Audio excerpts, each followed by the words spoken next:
Akibat kecanduan menonton video porno, seorang kakek tega mencabuli 3 anak tetangganya di Lumajang, Jawa Timur. Sementara itu, aparat kepolisian Polres Lampung Tengah menangkap seorang pelaku pelecehan seksual terhadap anak di bawah umur yang sempat melarikan diri ke kebun milik warga.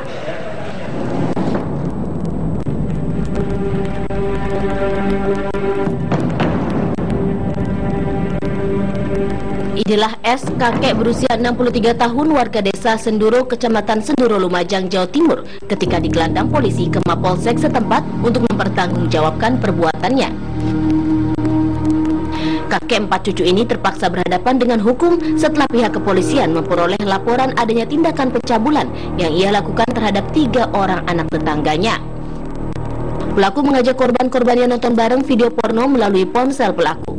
Ironisnya, aksi bejat ini dilakukan tersangka hingga beberapa kali dengan iming-iming sejumlah uang.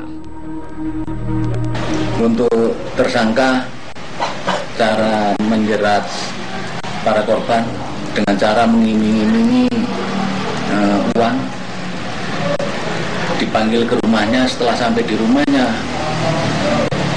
para korban disetelkan video porno dari ponsel milik tersangka. 3 orang korban ini, 2 yang mau nonton, sedangkan yang 1 atau takut atau malu, yang pasti si korban yang satunya ini memilih lari. Aparat kepolisian Unit Perlindungan Anak dan Perempuan Polres Lampung Tengah menangkap MK, seorang pelaku pelecehan seksual terhadap anak di bawah umur. Pelaku ditangkap karena telah mencabuli RM, seorang gadis berusia 16 tahun. Dalam aksinya, pelaku memperkosa korban di tengah-tengah kebun sawit di belakang rumahnya. Sebelum melakukan aksi bejatnya, pelaku mengancam korban apabila korban tidak menuruti kemauan pelaku akan menagih hutang yang selama ini dimiliki korban. Pelaku ditangkap atas laporan keluarga korban. Korbannya sendiri umurnya berapa tahun? Korbannya 16 tahun. 16 tahun Ya, artinya masih di bawah umur. Nah, untuk pelaku sementara ini kooperatif, artinya mau kita bawa untuk kita minta keterangan.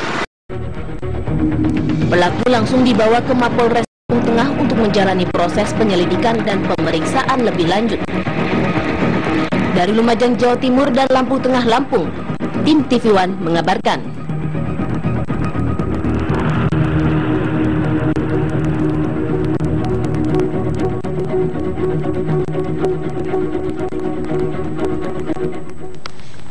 Pemirsa, kasus kekerasan seksual marak sekali terjadi di tanah air kita. Entah apa penyebabnya, faktor-faktor apa yang melatar belakangi seorang pelaku tega memperkosa kemudian bisa berujung pada kematian. Kita akan langsung saja tanyakan kepada seorang sosiolog, yaitu Devi Rahmawati. Selamat siang, Mbak. Sudah hadir di studio kami. Ini tentang fenomena pemerkosaan ataupun kekerasan seksual yang tidak berhenti, sekalipun hukuman mungkin sudah semakin bertambah. Sebenarnya faktor-faktor utama yang melatar belakangi ini apa saja, Mbak? Pertama ingin saya sampaikan, pemberitaan yang marak tentang kejadian kekerasan seksual ini sebenarnya memperkuat mitos bahwa misalnya pemerkosaan itu terjadi di kalangan menengah bawah misalnya, lalu terjadi karena faktor-faktor kemiskinan di negara-negara yang belum maju.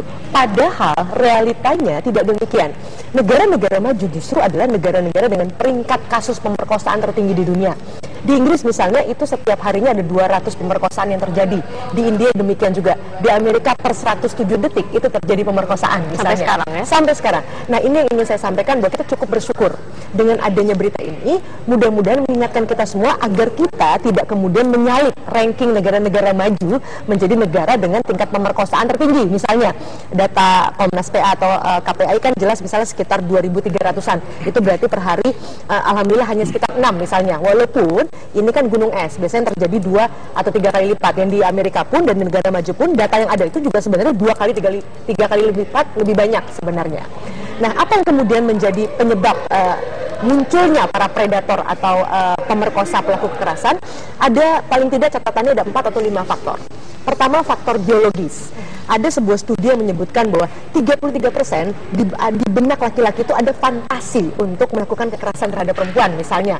Lalu juga ada persoalan personalitas, kepribadian. Ada kepribadian-kepribadian yang memang erat dengan agresivitas, kekerasan dan sebagainya.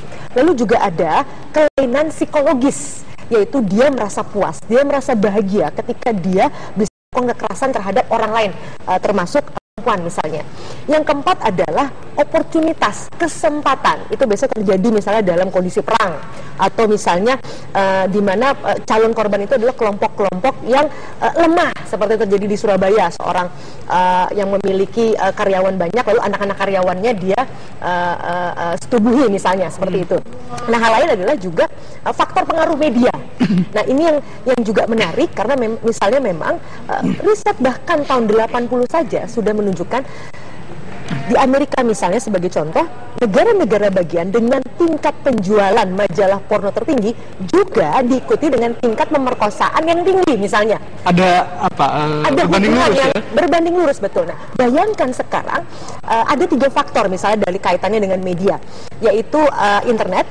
Kedua adalah lagu, musik, karena ternyata dari riset tahun 2005 menunjukkan musik itu memiliki konten seksual yang lebih tinggi dibandingkan TV misalnya sekalipun. Yang ketiga adalah video game. Ini kan menarik, ini semua sekarang menjadi peralatan wajib bagi anak-anak kita. Nah, ini yang kemudian juga menjelaskan bagaimana mungkin remaja bisa melakukan hal-hal yang tanda kutip dianggap biadab di beberapa daerah seperti yang dilansir media. Sederhana, karena berdasarkan studi dari tahun 80, remaja itu biasanya ATM, amati, tiru, dan modifikasi, termasuk kaitannya dengan aksi kekerasan dan berbau pornografi seperti seksualitas tadi. Nah, itu kan untuk pelaku anak gitu. Tapi kalau misalnya kita secara overall, tadi yang Mbak Devi sudah menceritakan ada beberapa, ada faktor media, ada secara psikologis, ada secara karakter yang mendorong seseorang untuk melakukan kekerasan seksual. Kalau di Indonesia, faktor mana yang lebih mendorong ketika seseorang memutuskan untuk melakukan kekerasan seksual?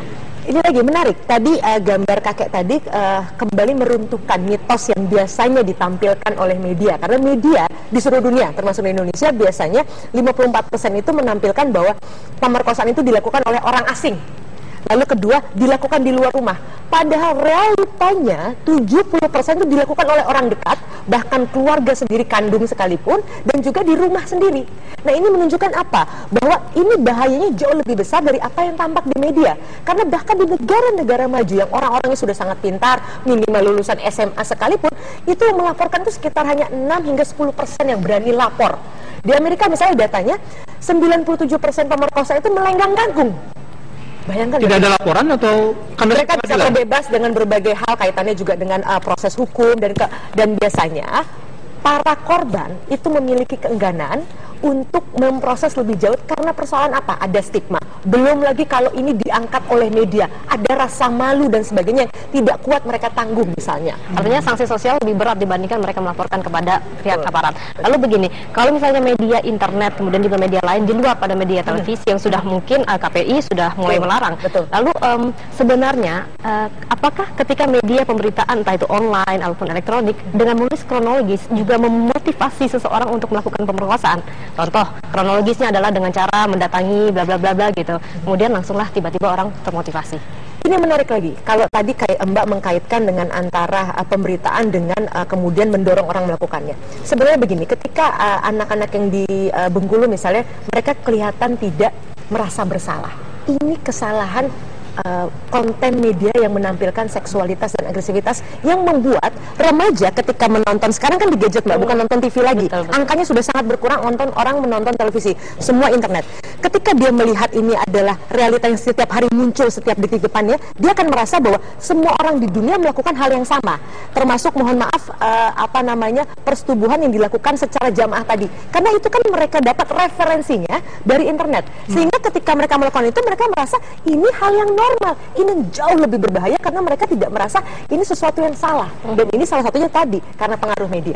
Jadi mereka, para pelaku sekarang ini justru berpikir bahwa itu tidak melakukan kesalahan. Iya, itu menjelaskan tidak salah gitu. Iya, itu yang kemudian menjelaskan kenapa orang begitu bingung melihat reaksi anak-anak ini yang tidak merasa salah, tidak merasa takut ketika ditangkap atau diinterogasi dengan wajah yang biasa saja dan sebagainya, karena mereka merasa bahwa tadi ini kan efek media, bandwagon effect. Apa yang terjadi di media dianggap sebagai sebuah kebenaran. Apa faktor-faktornya kita akan bahas kembali. Usai jeda sesaat lagi, ruang kita akan hadir untuk Anda.